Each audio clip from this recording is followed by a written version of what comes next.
Welcome to the Slop Temple. We pray this video helps. You start by giving the app permission to know where you are.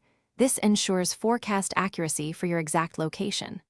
Once done, open the weather app or widget you prefer, because different apps show different details. Make sure background refresh and notifications are allowed so the app updates automatically.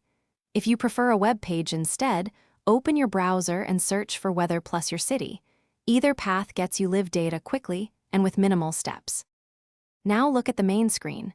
Note current temperature and the feels like value to judge comfort. Next, scan the hourly chart for the next 24 hours to spot temperature shifts or precipitation probability. Precipitation percentages indicate chances of measurable rain. Then switch to the radar or map layer to see approaching systems and cloud cover, because that shows timing and intensity visually. Once you cross-reference those, you'll understand timing and risk for travel or outdoor plans. Finally, translate the forecast into actions. Grab an umbrella if rain chance is high, layer clothing for big temp swings, or delay travel for storms. Make sure to save your location and enable severe weather alerts so you get updates automatically.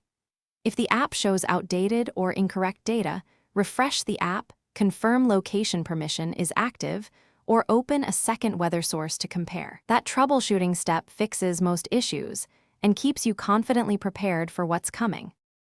Thanks for watching. Consider subscribing if we helped you.